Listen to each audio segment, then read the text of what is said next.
الشيطان اللعين الرجيم بسم الله الرحمن الرحيم۔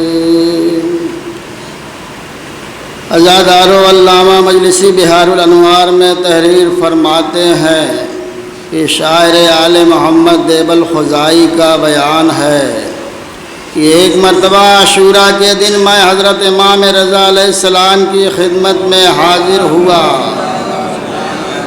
تو دیکھا کہ آپ اصحاب کے حلقے میں انتہائی غمگین بیٹھے ہوئے ہیں۔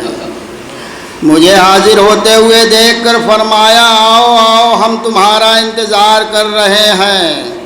میں قریب پہنچا تو آپ نے اپنے پہلو میں مجھے جگہ دے کر فرمایا اے دیبل، چونکہ آج یوم عاشوراء ہے اور یہ دن ہمارے لیے انتہائی رنج و غم کا دن ہے، لہٰذا تم میرے جد مظلوم حضرت امام حسین کے مرثیے سے متعلق کچھ شعر پڑھو۔ اے دیبل، جو شخص ہماری مصیبت پر روئے یا رلائے اس کا اجر خدا پر واجب ہے۔ اے دیبل، جس شخص کی آنکھ ہمارے غم میں تر ہو وہ قیامت میں ہمارے ساتھ محشور ہوگا۔ اے دیبل، جو شخص ہمارے جد نامدار حضرت سید الشہداء کے غم میں روئے گا خدا اس کے گناہ بخش دے گا۔ یہ فرما کر امام نے اپنی جگہ سے اٹھ کر پردہ کھینچا اور مخدرات عصمت کو بلا کر اس میں بٹھا دیا۔ پھر آپ میری طرف مخاطب ہو کر فرمانے لگے ہاں دیبل، اب میرے جد امجد کا مرثیہ شروع کرو۔ دیبل کہتے ہیں کہ میرا دل بھر آیا اور میری آنکھوں سے آنسو جاری تھے اور آل محمد میں رونے کا کورام عظیم برپا ہوا۔ صاحب در المصائب تحریر فرماتے ہیں کہ دیبل کا مرثیہ سن کر معصومہ کم جناب فاطمہ ہمشیرہ حضرت امام رضا علیہ السلام اس قدر گریہ کیے کہ آپ کو غش آ گیا۔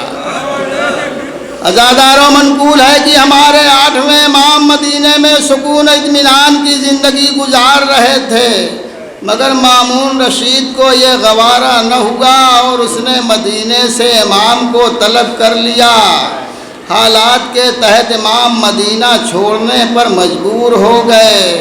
امام کو علم تھا کہ اب مجھے دوبارہ وطن آنا نصیب نہ ہوگا، چنانچہ جب امام رضا علیہ السلام کی بہن معصومہ کم کو خبر ملی کہ میرا بھائی مدینہ چھوڑ رہا ہے تو بے قراری کے عالم میں اپنے بھائی کے پاس آئی اور فریاد کرنے لگی اے میرے برادر، میں آپ کی جدائی کیسے برداشت کروں گی؟ آئے میرے بھائی، آپ کے جانے کے بعد مدینہ اجڑ جائے گا، روضہ رسول پر سناٹا ہو جائے گا، غم و فارقت مجھے جینے نہ دے گا۔ بہن نے بھائی کی بلائیں لی۔ ابھی بھائی بہن میں یہ گفتگو ہو رہی تھی کہ امام محمد تقی روتے ہوئے قریب آئے اور کہنے لگے بابا، اس سفر میں آپ مجھے ساتھ لیتے چلیں۔ امام نے فرمایا بیٹا، تقدیر میں یہی لکھا ہے کہ تم گھر میں رہو اور ہم تنہا دوس کا سفر کریں۔ یہ کہہ کر امام علی رضا علیہ السلام نے اپنے بیٹے سے فرمایا میرے لال، تم ہی میرے بعد امام ہو، میرے مرنے کی خبر سن کر فوراً آنا اور مجھ کو غسل و کفن دینا۔ بہن اور بیٹے سے ودا ہو کر مدینے سے روانہ ہوئے۔ اہل مدینہ کچھ دور تک روتے ہوئے ساتھ ساتھ چلے۔ آخر کار طوس پہنچے۔ مامون رشید نے بظاہر بہت عزت کی۔ پردند رسول کے اخلاق نے ایسا اثر ڈالا کہ ہر خاص و عام امام کے گرویدہ ہو گئے۔ یہی چیز مامون رشید کے دل میں کھٹکنے لگی۔ مامون امام کا چراغ حیات گل کرنے کے در پہ ہو گیا اور آخر کار اس نے انگوروں میں زہر دے دیا۔ امام کھاتے ہی گر پڑے۔ مامون نے کہا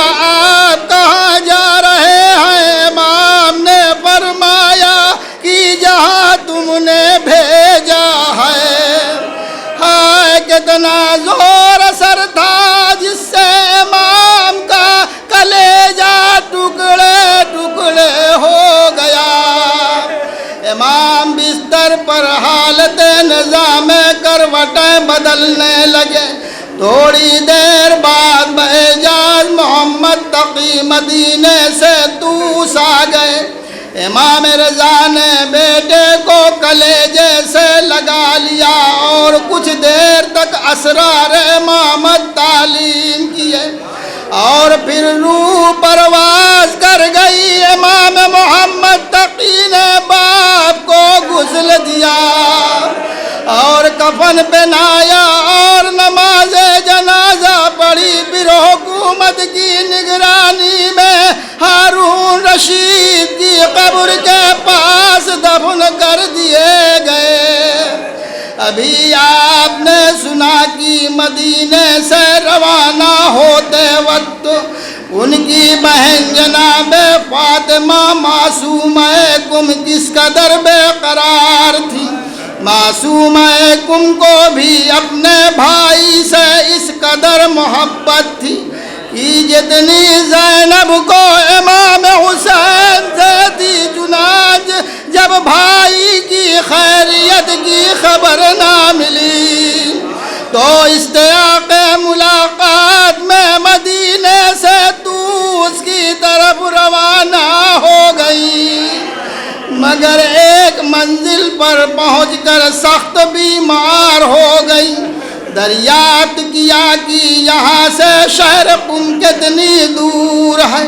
بتایا گیا کہ در 10 فرسخ ہے۔ اہل قم کو جب معلوم ہوا کہ جس امام رضا کو مامون رشید نے زہر دے کر شہید کر دیا گیا ہے، ان کی بہن بھائی سے ملاقات کے لیے آ رہی ہیں، تو اہل شہر برائے استقبال شہر سے باہر نکل پڑے اور بہت عزت و احترام کے ساتھ شہر میں لائے۔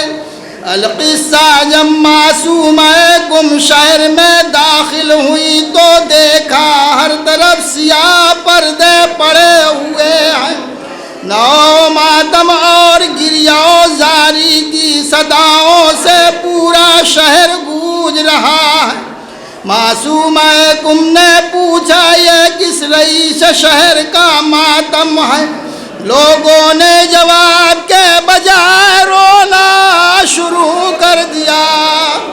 جناب معصومہ بہت پریشان ہوئی اور اپنے حق کی قسم دے کر پوچھا کہ بتاؤ یہ کس کا ماتم ہے؟ بالآخر لوگوں نے بتایا کہ ہم بے امام ہو گئے۔ مامون رشید نے آپ کے بھائی کو زہر دے کر شہید کر دیا۔ خبر شہادت سن کر ہم لوگوں نے صفِ ماتم بچھائی ہے۔ یہ سن کر اس قدر روئی کی غش آ گیا اور روا